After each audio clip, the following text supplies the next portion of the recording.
Hello once again, and welcome to another edition of the SaskAgToday.com Roundtable. Joining us today are the Chief Agricultural Editor for SaskAgToday.com, Kevin Hursh, and the AgriNews Director for 620 CKRM Regina, Ryan Young. I'm Doug Falconer from GX94 Yorkton, Agriculture Director, and welcome, gentlemen, to today's program. Hi, Doug. Hey, Doug. Something we wanted to clarify right off the top, of course, was something that we brought up in last week's meeting, Kevin, and that was the discussion about the cash advance program. It was unveiled last week, and unfortunately, some people are quite upset, actually, that the minimum amount has been dropped to 100,000, I guess, as opposed to 350,000 for the last few years. Yeah, we it was fairly new, and we mentioned in last week's roundtable that cash advances are now available through the Canola Growers Association, one of the organizations that administer the fund.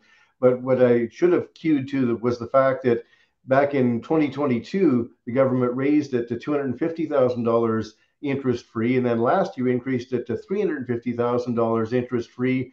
Well, there's been no announcement about the amount being increased, so it drops back to its original $100,000 interest free, which when you look at it, what's really changed, expenses are still pretty high.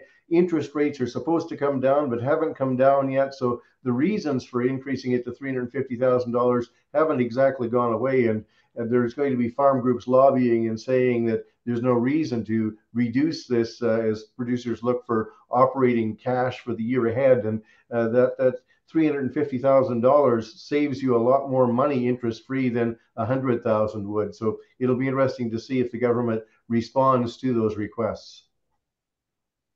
And of course, yes, APAS and the Saskatchewan Cattlemen's Association, I understand, did send letters to the federal agriculture minister. What happens, I guess, will remain to be seen on that one. Also, we saw a swine cluster 4 announcement was made on Tuesday of this week. The federal government has pledged up to $10.6 million for hog sector research. What's your reaction to that news, Kevin? Well, there's numerous clusters out there, and we see the clusters with their funding announced, whether it's the diverse field crop cluster or the wheat cluster or the pulse crop cluster, but there's also a pork cluster. They have to make applications, have their projects meet the criteria, and then there's matching federal funding. So these are not unsurprising or not too surprising that these are being announced, but always good news when good research projects get funding.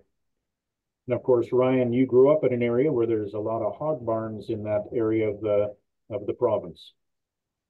Yeah, that's right. And it's like Kevin mentioned earlier, it's not a surprising announcement. It's not a earth-shattering announcement, but it's a good one, no less. And especially my part of the woods there in East Central Saskatchewan, there's some hog farms there, and there's a lot scattered throughout the province. There's quite a bit of pork sector in Saskatchewan. So I could imagine a lot of operations here in the province will take advantage of some of that funding and apply for it. And I know that there's also some things that'll go towards bolstering the sector, whether that's research into technologies, uh, increasing or enhancing animal welfare, and disease management as well, among other things. So it'll be good to see some hog operations take advantage of that and see where that goes from there. And of course, we saw the Agriculture and Agri-Food Canada office open in Manila, Philippines this week. And Federal Agriculture Minister Lawrence MacAulay was there for that. I know, Ryan, that was something you were watching with interest. That's right. Some of that also was done when Marie-Claude Bibeau was the federal ag minister at the time, kind of got the wheels in motion on that one. And Lawrence MacAulay, now the current ag minister, making that announcement official. They before that, they also announced an executive director for the trade office to kind of lead it. And it's in a region specifically where Canada has had a lot of interest in over the last few years. They've made some trade agreements. They've made a series of announcements to bolster their trade portfolio. And there's a lot of potential in countries like the Philippines, like Japan, and all those different areas, Malaysia as well. There's millions of dollars in potential and economic benefit to export our pork and beef products and among other products to that region as well. So good to see that it's official, and hopefully we can increase our economic benefit over there. What's your reaction to the news, Kevin? I think bolstering trade is always very valuable. I do wonder why we have Canadian trade offices, and then we also have Saskatchewan trade offices, and I'm sure some of the other provinces are doing it too. I guess everybody's got slightly different uh, rationale for where they put trade offices, but it would make more sense to me if we were all on the same page, and the trade offices encompassed all of Canada. You know, our Premier Scott Moe right now is in India promoting trade, which is a very valuable trading partner for, especially for pulse crops and many other things. And that's all valuable. But I think it would make sense to promote things jointly and have all the provinces and the federal government together in where they put trade offices and how the efforts are carried out. All right, another topic we wanted to talk about was the fact that the Water Security Agency released its preliminary runoff report yesterday. And of course, it was suggesting that there are below average snow conditions in combination with the generally dry fall conditions. And that's resulting in below normal to well below normal runoff across the province. Obviously, that doesn't surprise you, Kevin. No, it doesn't. And Ryan, as you can tell from the picture, has been on the road. There's just hardly any snow anywhere, or no snow of any significance. So it's not surprising. You know, on top of that, soil moisture conditions going into winter were low in many areas. So when you drive around and see very little snow at this time of the year, it tells you what the maps are telling you. Unless we get a significantly more snow, runoff potential is going to be very low in many areas. Yeah, Yeah, Ryan, that's yeah. right. Yeah, I was just gonna Go, say I'm currently on the way back home doing an Alberta road swing, and I'm just kind of looking over to my right shoulder here, and not only here but in my travels throughout the Calgary area, Edmonton area, it's pretty bone dry. There isn't a whole lot of snow around here in Alberta. It's pretty brown. Not a whole lot of snow. Like I thought there was going to be a little bit more snow north of Calgary, but it just nothing to it. So it's kind of a similar picture here in Alberta to Saskatchewan. So I know with the Water Security Agency report too, there was a note mentioned about some of the water reservoirs being at or around average water supply, with Lake Diefenbaker having a little bit more water supply than normal, and they're going to keep it that way just in case if there isn't enough runoff during the spring. So I guess we'll see what happens. But yeah, as far as I can tell here in Alberta, there isn't a whole lot of snow here.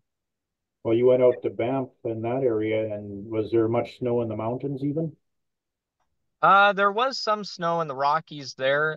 There was a few kind of peaks that didn't have much, so that's also could be a little bit of a cause for concern. But yeah, even in Banff, right around that area there isn't a whole lot of snow either. I saw quite a few people with skis and snowboards looking to do the skiing and snowboarding downhill, but I kind of wondered at one point, like, what are they going to have to ski or snowboard down? There's going to be hardly anything. So, yeah, again, we're over there, pretty dry. All right. And one last thing we wanted to touch on this week was the announcement Friday morning in Churchill, Manitoba, that Manitoba and federal governments are each going to throw in $30 million to help with funding the Arctic Gateway Group, and they're redeveloping the Port of Churchill and, of course, rebuilding the rail line from the Paw to Churchill. What do you think of that news, Kevin? Well, when I first got into the ag news business in the early 80s, Churchill was in the news then, and why aren't we using Churchill more?